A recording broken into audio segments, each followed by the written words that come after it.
Good morning ma'am. Good morning. तो आज क्या चल रहा है? Thanks for coming. आज कुछ चल रहा है and I wanted to share that Gen Z तो मैंने क्या सुना है दैट फॉर लास्ट 100 years ये होता आया है that the previous generation and next generation में IQ लेवल नेक्स्ट जनरेशन का हर बार बढ़ा है, डेवलप्ड है, और जेन जी इज द ओनली जनरेशन जिसका IQ लेवल उसकी पैरेंटल जनरेशन से कम आका जा रहा है। कैन बी अ स्टडी, लेकिन कुछ चीज़ें दिमाग में चली कि क्या सचमुच ऐसा है, जबकि when we see you people being more confident, being more spoken and being more self dependent, how come this had happened?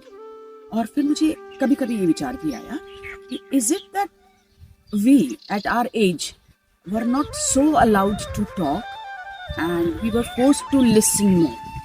So in that case हो सकता है कि हमें हर बार ये कहा गया कि हमेशा सुनो, पूरा सुनो और फिर बोलो। दूसरा, जब भी कुछ कहो तो अपने बड़ों की, अपने आसपास का हर चीज़ का ख्याल रखो। We were given a message all the times from our parents कि अपने सम्मान का, हमारी इज्जत का ख्याल रखना।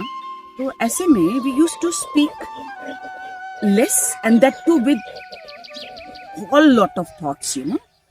हर चीज़ पे अगर मैंने ये कहा तो मैं कैसा लगूंगा, लोग मेरे बारे में क्या सोचेंगे, क्या ये ठीक रहेगा, क्या मैं किसी को हर्ट तो नहीं कर दूंगा, and it was all, you know, हम सब चीज़ों को पहले सोचते थे और फिर बोलते थे।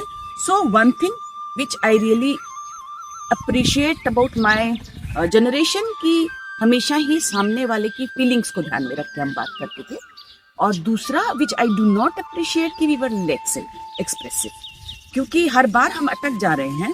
सो वी फाउंड इट हार्ड हम अपना कॉन्फिडेंस उतना गेन कर लें, उतना कि हम अपनी बात को एज इट इज रख सकें, and that's a big difference. And same ways दोनों ही चीज़ें शायद बदलने की जरूरत है। आप जेन जी, आपके पास बहुत एक्सपोजर है, बहुत सारी नॉलेज है और हर चीज़ को आप फटाफट जान लेते हैं। It's all on your buttons and I know your friend, क्या? लेकिन इससे एक खूबसूरत चीज़ ये हुई है कि आप अपनी हर बात को कहने लगे, and when you speak heart out you express everything जो भी आपका विद इन है ना।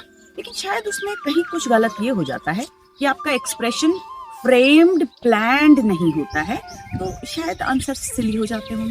सो माइट बी दी स्टडीज आपके इंटरव्यूज के बेसिस पे हों और फिर comparison to the last generation हो, और ये समझ आया हो या शायद ऐसा हुआ हो कि जो आपके दिल में आया आपने कह दिया, respective of the image and impressions and everything. आप जो सोचते हैं आप कह देते हैं, शायद कहीं वो जो सोच के बोलना कम रहा और इसलिए जेन जी का जो IQ लेवल है उसे कम काउंट किया गया है।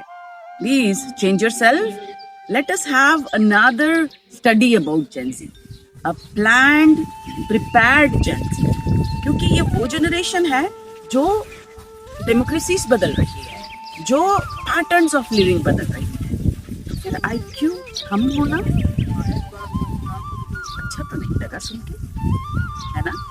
कुछ करिए, जो कुछ कहें सोचिए, पूरी दुनिया आपकी हो रही है, इस दुनिया की इमोशंस का। Thank you.